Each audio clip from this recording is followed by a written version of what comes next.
Paraíba, estamos ao vivo, começando mais um Frente a Frente aqui pela sua TV Arapuã.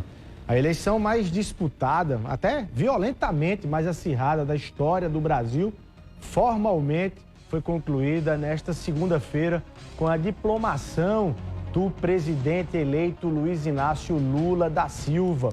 Com a diplomação, Lula agora está devidamente documentado para tomar posse como presidente da República a partir do dia 1º de janeiro de 2023. Apesar de todos esses capítulos, eleitores e parte dos eleitores bolsonaristas se mantêm em frente aos quartéis, manifestando sob a inspiração da frase dita pelo próprio presidente Jair Bolsonaro, que a hora certa vai chegar. A direita e a extrema-direita, até onde podem chegar nessa expectativa? E Lula, desde que foi eleito, 30 de outubro, tem acertado ou errado mais nessa caminhada vistas à presidência da República? O que é que você acha de tudo isso? Vamos debater esse assunto a partir da diplomação de Lula hoje aqui no Frente a Frente. Vem comigo, a gente está no ar.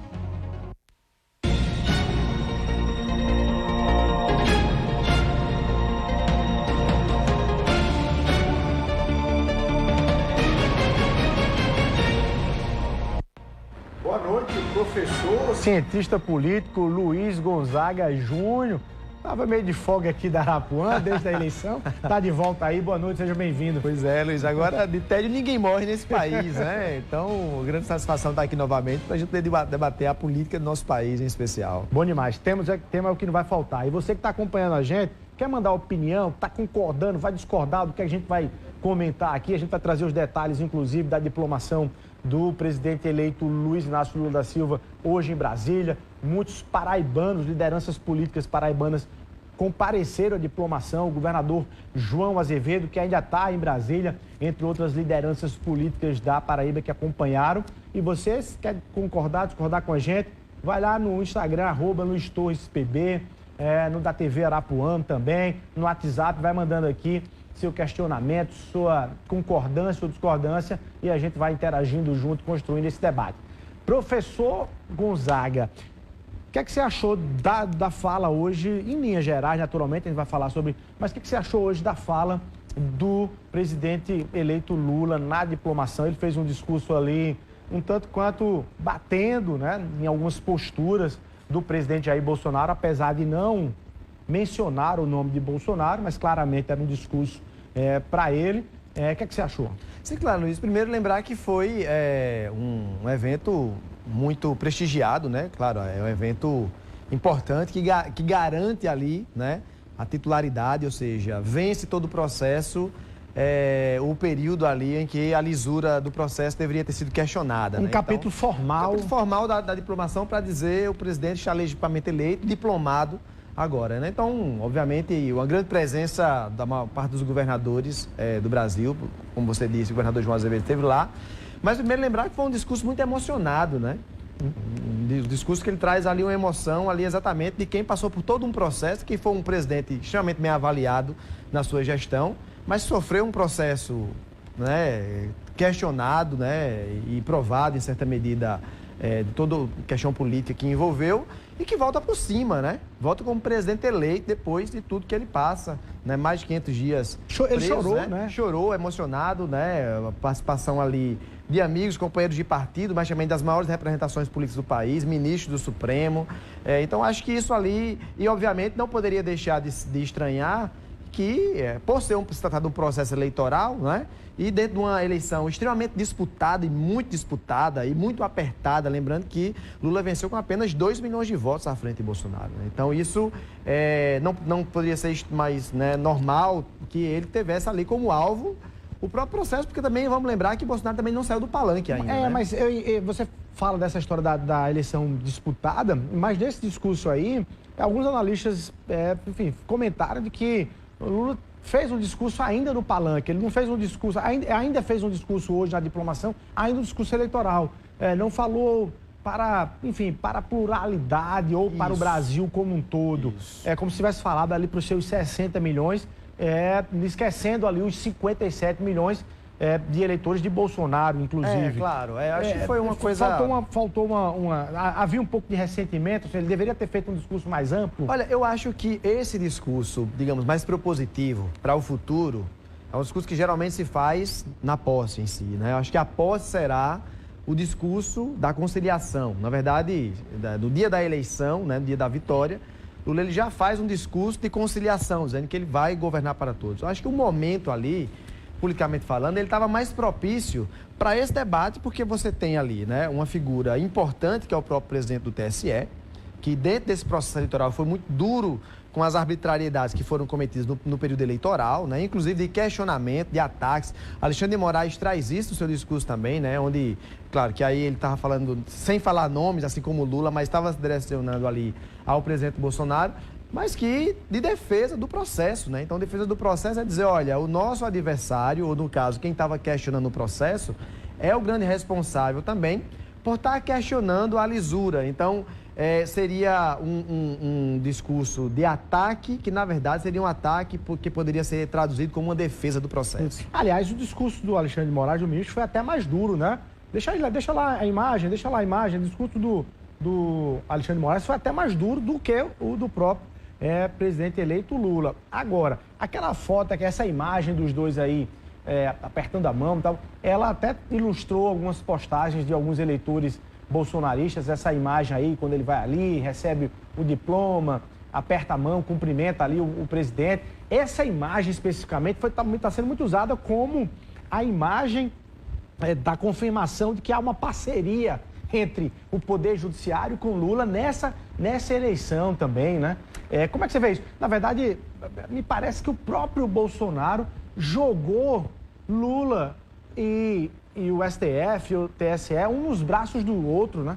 Quando ele passou a atacar, basicamente, os dois ao mesmo tempo. Não tinha como ambos não criarem ali, mesmo que indiretamente ou diretamente, essa relação. Isso, claro, o bolsonarista é mais radical, que inclusive, Luiz, né, ele vem sendo insuflado, né? O Bolsonaro ele passou esse período em silêncio, né? E agora volta novamente a dialogar diretamente ali com sua base, com aquela base mais radical, mais violenta, mais fundamentalista, para insuflar nesse sentido. Então, claro, você vai me permitir dizer o seguinte, todo eleitor, toda pessoa que votou em Bolsonaro, ela é bolsonarista? Eu acredito que não, né? Mas há uma parcela radical que é essa que está exatamente nas ruas, é essa que continua insuflando nas redes, né?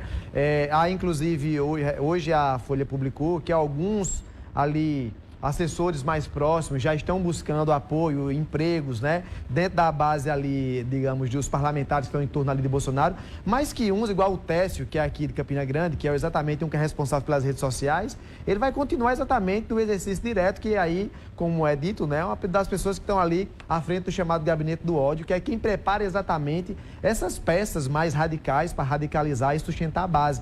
Porque a questão eleitoral, ela continua. Vocês lembravam hoje na rádio, né? Bolsonaro falava hoje, o dia não chegou ainda, né? Mas que dia, afinal, é isso? A gente vai ouvir trecho desse discurso, porque parece que é um discurso que ainda estimula algo. E me impressionou também, a gente está vendo ali as presenças, está ali o presidente do Senado Federal, né, Rodrigo Pacheco, o presidente da Câmara, Arthur Lira. Mas tem algumas ausências aí que são interessantes. A ausência do ministro Cássio Nunes, a ausência do ministro André Mendonça, que foram ministros indicados assim por Bolsonaro, me parece que é um recado claro de dizer o seguinte, olha, nós não compactuamos com essa diplomação formalmente, nós não queremos assinar isso. Não queremos assinar por quê? Porque poderá haver algo lá na frente? Olha, acho que quando Bolsonaro escolheu esses dois ministros, Luiz, e aí foi da casa, né, foi mais próximo ali, exatamente, é a representação, porque isso o próprio já dizia, né? Então ele vai colocar, sempre ele colocava na possibilidade da sua reeleição de colocar mais ministros, como os ministros do Supremo, eles fossem para cumprir não uma função constitucional, mas uma função política. Então, aí você bem avalia, na verdade, esse é um gesto político, esse não é um gesto de um ministro do Supremo, concorda, né? Porque dentro do seu papel constitucional... Ele teria que estar ali de todo jeito. Ele teria que estar ali, porque é um papel... Se fosse eleito Ciro Gomes, Simone Tebet, Bolsonaro, independe. O próprio Alexandre de Moraes seria obrigado a estar. Obviamente, se né? Bolsonaro fosse eleito. Inclusive, há uma discussão aqui, por exemplo, no passar a faixa, que o general Mourão até está colocando, né, em outras falas, né, pegando outro exemplo, ou seja, é a ideia de que o que algumas pessoas, e me parece que ali o bolsonarista mais próximo, mais radical, mais fundamentalista ali, o que eles não conseguiram compreender ainda é que, a partir do momento que se exerce um papel de Estado, é uma função de Estado. Ele acaba, o seu CPF ali, ele não diz mais nada. O que está colocado em voga ali, como diria a gente lá no sertão, é o seu papel jurídico, é o seu CNPJ, ou seja, a instituição que você representa, né? Então, os ministros Cássio, né, por exemplo, ele não está ali representando ele próprio. Ele representa um conjunto, inclusive os ministros do Supremo é um colegiado que não, muitas vezes quando um defende outro, Luiz, ele não está defendendo apenas a si, ele está defendendo a instituição, né? Então, nada mais comum do que você ter um ministro do Supremo quando atacado, ter um outro que, embora muitas vezes tenha conflitos internos, mas ele faça a defesa, porque ele defende a instituição, não a sua pessoa. O certo é que a impressão que eu tenho muito clara é que Bolsonaro jogou Lula nos braços do judiciário e idem, né? E o STF nos braços de Lula, porque na época da Lava Jato, o Poder Judiciário tinha um olhar, e o STF especificamente para Lula, de forma muito antagônica, né? Gilmar Mendes, o ministro Gilmar Mendes, não deixou Lula ser ministro, numa canetada muito rápida depois de uma edição do Jornal Nacional. Disse, não vai ser ministro não, porque não tem essa estratégia de você se esconder para ser ministro e evitar, né, condenação e outras coisas.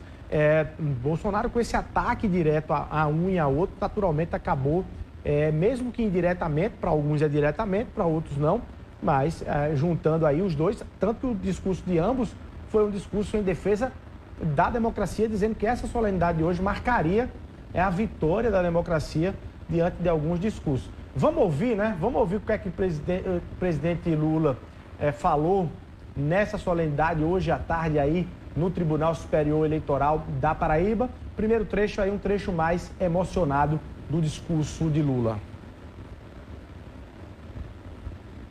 Do meu partido, eu quero que vocês saibam que esse diploma que eu recebi não é um diploma do Lula presidente. É um diploma de uma parcela significativa do povo que reconquistou o direito de viver em democracia nesse país. Vocês ganharam esse diploma.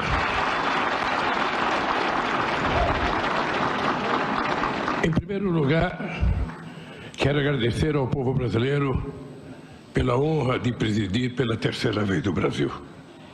Na minha primeira diplomação, em 2002, lembrei da ousadia do povo brasileiro em conceder para alguém tantas vezes questionados por não ter diploma universitário, o diploma.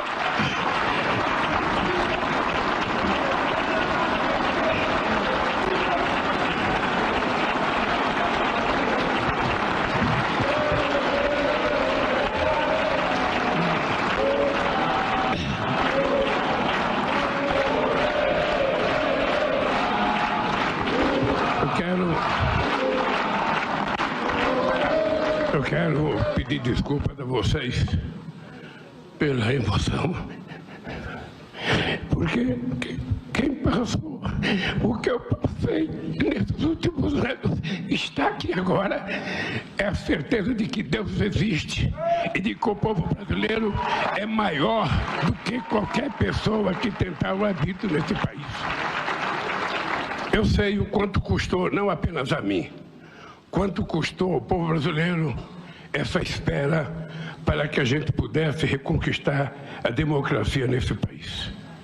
Reafirmo hoje que farei todos os esforços para, juntamente com meu querido companheiro Geraldo Alckmin, cumprir o compromisso que assumi não apenas durante a campanha, mas ao longo de toda uma vida, fazer do Brasil um país mais desenvolvido e mais justo, com a garantia de dignidade e qualidade de vida para todos os brasileiros. Tá, esse é o trecho mais emocionado. Daqui a pouco a gente vai passar o trecho mais duro, né, da fala do Lula, mas nosso bate-papo aqui já está repercutindo. Já tem gente mandando aqui mensagem. Vou agradecer você que está acompanhando aí o Frente a Frente. O pessoal, inclusive, do Jornal Online PB, está sempre acompanhando. Muito obrigado. E o jornalista Paulo de Pádua está acompanhando aqui, já mandou algumas mensagens desaforadas, dizendo, olha, isso é uma diplomação de um corrupto, né? E fazendo essa ligação do Alexandre de Moraes com o projeto de eleição de Lula. Esse nível de enfrentamento, da extrema-direita ou do eleitor de Bolsonaro ainda extremamente anti-lulista, né, e antipetista, ele vai até onde, na sua visão? Até onde ele vai? Até onde é esse tempo que o Bolsonaro disse no discurso, daqui a pouco a gente vai passar também, a hora certa vai chegar. Que hora é essa? Não, primeiro que eu acho que essa coisa do Bolsonaro é exatamente de manter essa militância ativa, né? Bolsonaro, ele vinha sendo, na verdade, até, digamos, conversado ali no PL, né? O PL que se prontificou de manter uma estrutura, inclusive, para manter ele com a possibilidade de uma liderança da oposição. O PL me parece que já começa a ir atrás, né? Ou de voltar atrás dessa decisão de ter ele como uma liderança dessa oposição. Eu acho, inclusive, que boa parte do PL, Luiz, ela vai para a base do governo, porque o PL é centrão, né? Sempre foi centrão a vida inteira. Então, você vai ter uma base mais radical que vai se manter, pensando ali nos deputados, mas outra não. Agora, eu acho que... Progressista também? Progressista também, né? Então, você tem alguns partidos que, a depender, né, da linha ideológica ou do pragmatismo político mesmo, vai estar na base ou não. Então, são duas coisas que vão diferenciar aí a participação do governo. Mas há esse eleitorado mais radical, que se a gente olhar um pouco para trás, você vai perceber que Bolsonaro, ele passou 4 anos fazendo política, fazendo campanha. O que eram as motociatas de Bolsonaro? Eram grandes eventos políticos, né? Inclusive que até processos ainda responde, aliás, já abertos aí na Justiça Eleitoral, em função desse processo eleitoral, ou seja, usavam uma estrutura de Estado, porque ele é a liderança máxima do Executivo Nacional, então, obviamente, para onde ele vai, a estrutura do Estado tem que ir junto com ele, para proteção, inclusive, porque ele representa um Estado nacional, mas para uso político. Afinal, para que servia as passeatas? Para um chefe de Estado? Para, né, exatamente manter ativa essa base, que ela se mantenha. Então, a pergunta é, Luiz, até que ponto Bolsonaro ele vai conseguir ter estrutura suficiente para estar alimentando essa base, né? Ele, a partir do dia 1º de janeiro, o Bolsonaro deixa de ter foro, né? Que está sendo alimentada mesmo diante do silêncio de Bolsonaro, mesmo diante, na verdade, de uma certa ausência dele. Mas existe uma estrutura por trás, se você pensar, né? Vamos lá, me permita dizer o seguinte, você tem algumas coisas que já vêm sendo noticiadas e notificadas, né? E com investigação, inclusive, da Polícia Federal, de que existe uma estrutura financeira, inclusive. Aqui na Epitácio tinha um guindaste enorme, com uma bandeira pendurada ali na Epitácio durante alguns dias. Quanto é uma diária daquele guindaste? Passa de R$3 mil. Quem está bancando isso, mas né? Existe um voluntarismo nessa... Sim. Agora, o voluntarismo, de gente que tem grana. Sim, então, isso é importante lembrar, né? Então, pessoas que tentam, você tem uma base radicalizada que ela está estruturada. Então, você pensar que o empresariado, parcela do empresariado brasileiro, ele se empenhou nessa eleição de Bolsonaro, muito. Não, e de forma voluntária mesmo, colocando dinheiro, injetando dinheiro e tal. E que passaram, se você imaginar que parte do agronegócio continua disso, onde você teve casos mais de violência mais explícita, foi ali nos estados do Centro-Oeste, né? Que ainda mantém ali uma base. No Pará, você teve estrutura de violência que expulsaram a Polícia Federal da cidade, né? E por falar exatamente em violência, que hoje foi registrado lá em Brasília, mais um episódio aí fora das linhas. Alguns eleitores bolsonaristas, em frente à sede da Polícia Federal lá em Brasília, quebraram carros, né? Colocaram fogo em alguns veículos que estavam estacionados ali em frente à sede da PF. Teve confusão, a Polícia Militar teve que ser chamada para conter ali alguns manifestantes que fizeram ali uma confusão. A gente tem, inclusive, imagens, né, da confusão de hoje à noite. Olha aí, isso foi em Brasília, né, já no início, no final da tarde, no início da noite de hoje, logo depois da diplomação do presidente Lula no TSE. Manifestantes ali fizeram ali um certo enfrentamento, quiseram, na verdade, queimaram alguns carros, quebraram alguns carros e tentaram invadir a sede da Polícia Federal em Brasília. E me permita dizer, Luiz, que a base da segurança pública, majoritariamente, ela votou em Bolsonaro.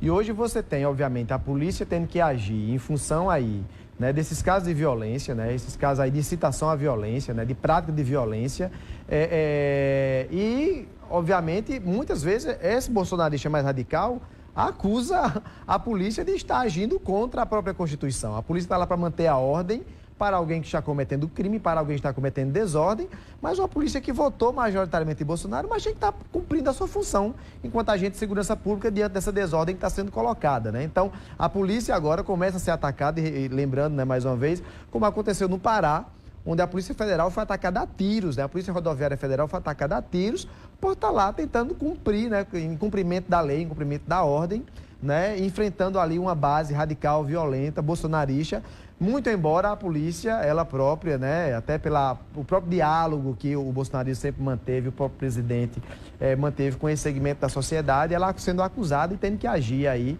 em função desses casos de violência. Agora, o ministro Alexandre de Moraes, de fato, durante a campanha, tomou ali decisões e posições que nitidamente favoreciam Lula ou prejudicavam Bolsonaro, quer dizer, ou ele fez isso e teve que fazer isso em função de alguns excessos praticados por Bolsonaro. E eu emendo já esse questionamento, perguntando o seguinte: essa relação com Lula teria prazo de validade se Lula também quiser ultrapassar ali o quintal do STF, em algum momento? Sim, eu acredito que sim. Eu acho porque, Luiz, uma coisa que a gente não pode esquecer, é claro que isso aí, a gente ainda está muito envolvido ainda com esse processo eleitoral. Claro que fica mais fácil fazer uma análise de algo que está no passado, até num passado mais distante.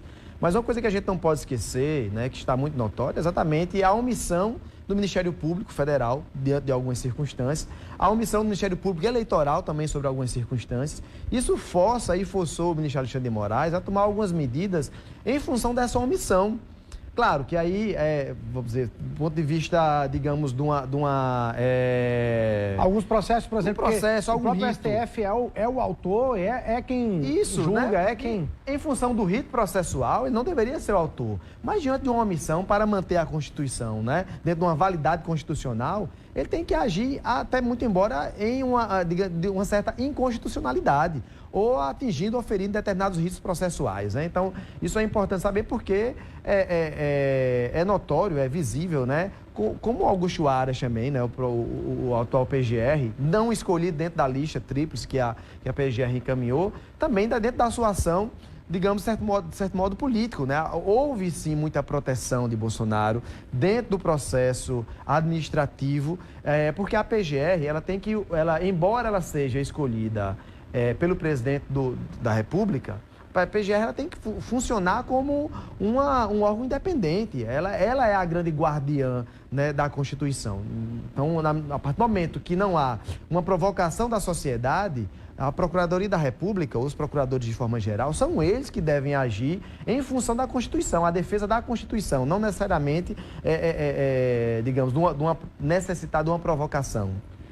Antes da gente ouvir o discurso já que a gente está falando desse tema, do presidente eleito Lula, no trecho que ele fala da defesa da democracia, que a democracia foi atacada nessa eleição, vamos ouvir o que é que o presidente Jair Bolsonaro, nesse final de semana, depois de algumas semanas de estar hibernando ali, foi para o Palácio da Alvorada, né? Ali falou com alguns simpatizantes e eleitores e deixou no ar a enigmática frase: a hora certa ainda vai chegar. Vamos acompanhar. Sempre disse, ao longo desses 4 anos, que as Forças Armadas são o último obstáculo para o socialismo. As Forças Armadas, tenho certeza, estão unidas. As Forças Armadas devem, assim como eu, lealdade ao nosso povo, respeito à Constituição, e são um dos grandes responsáveis pela nossa liberdade. Quantas vezes eu disse, ao longo desses 4 anos, que temos algo mais importante que a própria vida, que é a nossa liberdade. As decisões, quando são exclusivamente nossas, são menos difíceis e menos dolorosas. Mas quando elas passam por outros setores da sociedade, elas são mais difíceis e devem ser trabalhadas. Se algo der errado, porque eu perdi a minha liderança. eu me responsabilizo pelos meus erros. Mas peço a vocês, não critiquem sem ter certeza absoluta do que está acontecendo. Olha, essa fala de Bolsonaro, inclusive a diplomação de Lula hoje, até fez com que os manifestantes em frente aos quartéis ficassem até mais alvoroçados. Houve queima de fogos, houve ali até mais gente, houve um volume maior. O que seria de esvaziamento, houve ali um volume maior. Sempre naquela crença, não vai ser eleito, depois de eleito não vai ser diplomado, depois não vai tomar posse e tal. A minha pergunta é, você acha que até o dia 31 de dezembro alguma surpresa por parte do Bolsonaro, ou ele já percebeu que, do ponto de vista os acordos que estão sendo feitos em Brasília, né, tudo se encaixando? A declaração do governador eleito Tarcísio de Freitas em São Paulo, né, para a imprensa, ele até agora não desmentiu, deixando claro que, olha, eu não sou bolsonarista raiz, então não vou entrar nessa pauta ideológica, meio que lavando as mãos, meio que abandonando Bolsonaro, que foi o grande líder para ele e foi quem colocou ele ali no governo de São Paulo. Até onde Bolsonaro ainda pode ir no dia 31 de dezembro, ou o próprio Bolsonaro já entendeu que ele só precisa dar algum alimento para que as pessoas continuem na frente dos quartéis, mas ele não vai fazer nada. Sim, Luiz, você percebe que ele não diz nada com nada, mas ao mesmo tempo ele diz muita coisa, né?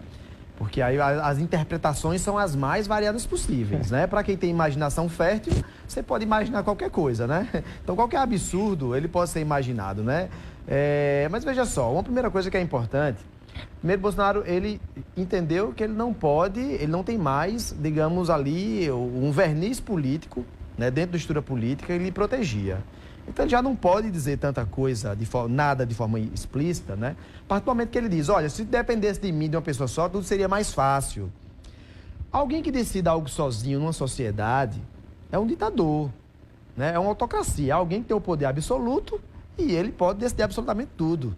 Uma democracia, Luiz, é o processo da conciliação, né? Viver em democracia, viver politicamente uma democracia é conciliar os interesses dos vários segmentos da sociedade. É ter a capacidade política de você poder articular, digamos ali, a classe empresarial, a classe política, mas também garantindo ali, né, o pão dos mais pobres, né? Essa capacidade, e aí não sou eu que estou dizendo, você pode olhar para o próprio governo, o Bolsonaro não teve. O que derrotou o Bolsonaro foi exatamente essa incapacidade de gestão de lidar com desafios que foram colocados exatamente nesses anos, desemprego, pandemia, né? Ele foi incapaz, não só ele, o governo foi incapaz de fazer isso. Paulo Guedes, que foi colocado como um grande salvador da pátria da economia, ele foi um desastre. A gente está assistindo agora os cortes no orçamento que estão tendo, ou seja, o rombo que está tendo no orçamento, inclusive lembrando, por exemplo, que o auxílio de R$600 que Bolsonaro prometeu, né? Que ele fez essa promessa de campanha, assim como Lula também, os dois estão... Os R$600 não foi só uma promessa de Lula, foi uma promessa de Bolsonaro também. Mas a peça orçamentária que ele mandou para o Congresso só previa R$400, né? Por quê? Porque o governo não tem Agora, fundo. professor, você fala no Paulo Guedes aí, agora, o nome do Fernando Haddad não é lá esses nomes que, enfim, geram a grande positividade para a economia, não. Ele pode até, no dia a dia, na prática, ele pode até se demonstrar um grande ministro da economia. Não vou fazer essa previsão para frente ou para trás. Agora, como nome, como trajetória, Lula não colocou ali enfim, acabou até sendo contraditório ao discurso que ele fazia. Olha, o governo não vai ser muito do PT, esse novo governo não vai ser muito do PT. Ele colocou Fernando Haddad ali na pasta mais importante, no coração da próxima gestão. Isso, não. Eu acho que foi uma aposta que ele fez, exatamente, foi um teste que ele fez. Primeiro, o nome... Lembrando que sempre, quando você quer testar, digamos, um perfil, Luiz, você anuncia antes. Vamos lembrar que a Haddad ele já tinha sido anunciado antes, e como tem sempre aquele burburinho de mercado, né, digamos ali, o movimento ou a temperatura que o mercado representa, então ali foi o teste tanto para o mercado como para a sociedade. Você percebeu que você não teve nem grandes alterações dentro do ponto de vista do mercado, nem a sociedade representou de forma uma negativa, para além digamos, dessas avaliações que nós que chamamos no dia a dia da política que a gente faz. Mas não houve nenhuma grande especulação, nada que, digamos, que desabonasse a presença de Haddad, né? Primeiro, do ponto de vista de qualificação acadêmica, de articulação política, ele tem. Agora, não é alguém que historicamente esteja ligado diretamente à questão da economia. Como não houve nenhuma repercussão negativa que pudesse abalar a sua indicação, então Lula fez a aposta e garantiu exatamente que eu acho que seria uma aposta política de representação de peso para o governo. Se vai dar certo, a gente não sabe. O desafio de Haddad... Mas também não houve elogio, né? Não houve elogio. Não houve elogios de mercados, nem de grande representação. Na verdade, eu acho que Você acha que ele está preparando? Isso aí, Lula também está dizendo assim, preciso de um sucessor. E aí é uma insistência de Lula e do PT em Fernando Haddad, desde a Prefeitura de São Paulo, depois perde prefeitura, coloca para governo, coloca para presidente da República em 2018, insistindo que Haddad seja e desabroche, né? Floresça como uma liderança de partido. Perfeitamente. Eu acho que, vamos lá, acho que o campo progressista, eu não estou falando mais apenas da esquerda, mas o campo progressista, não só no Brasil, mas na América Latina, tinha em Lula como essa grande representação. A própria condição da idade do próprio presidente, né, ele não permite, o próprio Lula tem dito isso, né, uma sucessão, ele não vai para uma sucessão, ele não vai para uma reeleição. Bom, se ele vai cumprir isso, eu não sei, né? Mas eu acho que dificilmente ele iria para uma reeleição. Mas eu acho que essa aposta, Luiz, é exatamente de trazer à tona, né, um nome que transita bem no meio acadêmico, na elite paulista, inclusive. Alckmin é trazido para isso também. A eleição de São Paulo, né, trouxe ali, porque a região metropolitana de São Paulo elegeu Haddad. Haddad perdeu no interior de São Paulo. No interior de São Paulo, ele votou majoritariamente em Tarcísio. A gente poderia até reverter isso para o caso aqui da Paraíba, onde o João Azevedo, ele perde na região metropolitana, mas ganha no interior, que garantiu sua vitória. Então, mas voltando a Haddad, eu acho que a aposta do nome, e obviamente, Haddad ele precisa também trabalhar um outro perfil, né? Porque é uma pessoa que é um acadêmico, ele tem uma coisa muito polida que para a elite paulista isso é muito importante, mas para quem está no jogo, digamos, político, pensando na diversidade que é esse país, ele teria muito a mudar e aperfeiçoar, e talvez, eu concordo, Luiz, que seria esse grande teste para uma nova personalidade política.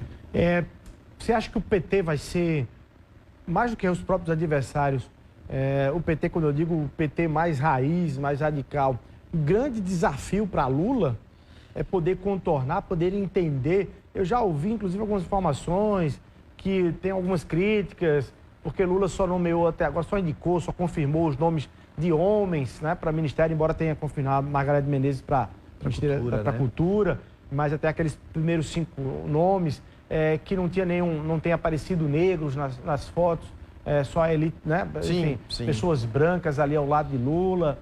Você acha que o PT vai ser um grande obstáculo para o próprio Lula, ou ele, com Haddad, ele conseguiu acalmar ali um pouco desse povo todo? Não, acredito que não. Inclusive, acho que Haddad não é o nome do PT. Eu acho que Haddad é o nome de Lula. Inclusive, tem essa mesma avaliação frente a Flávio Dino, referente ao PSB. O PSB avalia que Dino é uma indicação do próprio Lula, não é indicação do PSB, por isso que o PSB também está querendo fazer a disputa ali de outros espaços. Luiz, esse não é um governo do PT, esse não é um governo da esquerda, esse é um governo de centro. Lula, ele foi eleito dentro tanto de um discurso quanto de uma proposta de reconciliação ali, por isso que ele já começa a dialogar com vários setores, e eu repito para você, Lula ele vai procurar os progressistas, ele vai ter uma base do PL também votando. O republicano já declarou uma independência e não vai ser empecilho para os grandes projetos. O Hugo Mota já disse isso aqui, inclusive aqui na Arapuã. O deputado Hugo Mota, a informação que a gente tem é que ele participou aí da diplomação. Da diplomação, então isso é um sinal, né? Participar já é um sinal. O senador sinal, Veneziano Vital do Rego naturalmente estava, mas... Claro, então isso é um governo de centro, isso é um governo que ele tende... Aí eu acho que o PT não é um ponto de dificuldade, né? Nem digamos, a esquerda. O PSOL já tem uma divergência ali, se parte defende que participe do governo, outra parte acredita que não. Então, acho que não será. Acho que a gente vai ter um governo ali que ele tenta reestruturar as bases democráticas. Lula colocou isso dentro do partido, da posse, né, da diplomação hoje, mas também dentro da questão da economia, né? Então, você me permite dizer que você tem o Haddad como uma sinalização ali para o mercado da aposta pessoal de Lula, Dino dentro desse processo ali, porque Dino ele tem uma experiência tanto no campo jurídico quanto administrativo, né, político, ali pela sua experiência própria, né? Aí você tem alguém das relações exteriores que transita muito bem e alguém da defesa, o José Múcio, que na verdade não é uma indicação. José Múcio, inclusive, foi até uma certa pressão dos militares, até para dialogar, para dizer para a base bolsonarista que Zé Múcio ele foi indicação dos militares, ele não foi indicação, civil, né? mas com indicação. Foi um civil com indicação que tem bom trânsito dentro dos militares. Não era o ministro da Defesa que a esquerda esperava. Era o ministro que os militares queriam, inclusive já com declarações de alguns generais, né? Ou seja... Até do próprio Mourão, né? O próprio Mourão, né? Que elogia, porque de fato ele tem ali, né? Se ele vai se manter os 4 anos, eu não sei, mas eu repito, é uma indicação ali dessa conciliação. E outra coisa, pensando nessa base da esquerda que discutiu ali uma falta de representatividade, você teve ali 2 nordestinos negros da esquerda, né? Que foi o ex-governador da Bahia, o Rui Costa, né? E o Flávio Dino. Então, você já tem uma certa representatividade para um momento de sinalização que precisava dar, primeiro, para o mercado referente a Haddad, à justiça em relação a Dino, mas também ali aos militares, que era uma base delicada para Lula. Agora, quem estava esperando um discurso conciliador do presidente Lula hoje na diplomação, acabou com um discurso, ao ouvir um discurso um tanto quanto mais de confronto, diferente, inclusive, do discurso que Lula fez pós-vitória no segundo turno das eleições. Vamos acompanhar um trecho aqui na tarde de hoje. Uma eleição entre candidatos de partidos políticos com programas distintos. Foi a disputa entre 2 visões de mundo de governo. De um lado, o projeto de reconstrução do país, com ampla participação popular. De outro lado, um projeto de destruição do país, ancorado no poder econômico e numa indústria de mentiras e calúnias jamais vista ao longo da nossa história. Não foram poucas as tentativas de sufocar a voz do povo e a democracia. Os inimigos da democracia lançaram dúvidas sobre as urnas eletrônicas, cuja confiabilidade é reconhecida há muito tempo em todo o mundo. Ameaçaram as instituições, criaram obstáculos de última hora para que eleitores fossem impedidos de chegar aos seus locais de votação. Tentaram comprar o voto dos eleitores com falsas promessas e dinheiro farto desviado do orçamento público. Intimidaram os mais vulneráveis com ameaça de suspensão de benefícios e os trabalhadores com o risco de demissão sumária caso contrariassem os interesses de seus empregadores. Quando se esperava um debate político democrático, a nação foi envenenada com mentiras produzidas no submundo das redes sociais.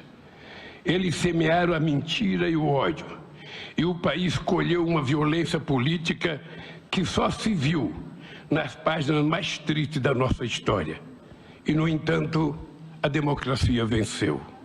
O resultado dessas eleições não foi apenas a vitória de um candidato ou de um partido.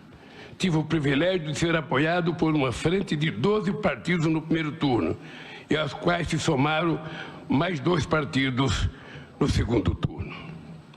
Uma verdadeira frente ampla contra o autoritarismo, que hoje, na transição de governo, se amplia para outras legendas e fortalece o protagonismo de trabalhadores, empresários, artistas, intelectuais, cientistas e liderança dos mais diversos e combativos movimentos populares desse país.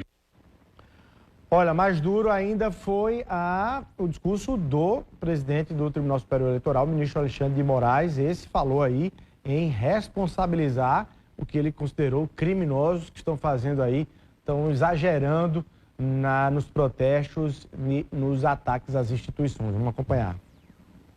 Esses extremistas autoritários, criminosos, não conhecem o Poder Judiciário brasileiro. O Poder Judiciário brasileiro tem coragem. O Poder Judiciário brasileiro tem força. O Poder Judiciário brasileiro tem serenidade e altivez. O Poder Judiciário brasileiro manteve sua independência e imparcialidade, garantindo o respeito ao Estado de Direito e realizando eleições limpas, transparentes e seguras, concretizando mais uma etapa na construção e fortalecimento da nossa democracia. Nas eleições de 2022, a presente diplomação tem um duplo significado, pois além do reconhecimento da regularidade e legitimidade da vitória da chapa presidencial, composta pelo presidente eleito Luiz Inácio Lula da Silva e do vice-presidente Geraldo Alckmin, Essa diplomação atesta a vitória plena, incontestável da democracia e do Estado de Direito contra os ataques antidemocráticos, contra a desinformação e contra o discurso de ódio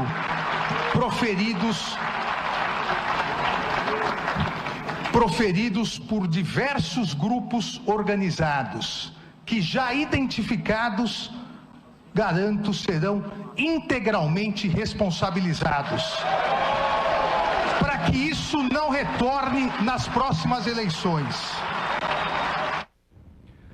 Olha, discurso do ministro Alexandre de Moraes, a diplomação de Lula, que parecia que iria esfriar um tanto quanto aí parte dos eleitores bolsonaristas, provocou uma reação contrária, né? Brasília lá está pegando fogo literalmente, com os manifestantes tentando invadir a sede da Polícia Federal para tentar resgatar alguns presos que foram ali em função de uma canetada do ministro Alexandre de Moraes, também alguns na frente dos quartéis, há um certo alvoroço a mais a partir da diplomação aí do presidente eleito Lula.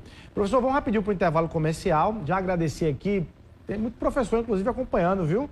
Professor Flávio Lúcio, professor União também está acompanhando aqui, obrigado. Vamos rapidinho para o intervalo comercial. No próximo bloco quero saber sobre Paraíba.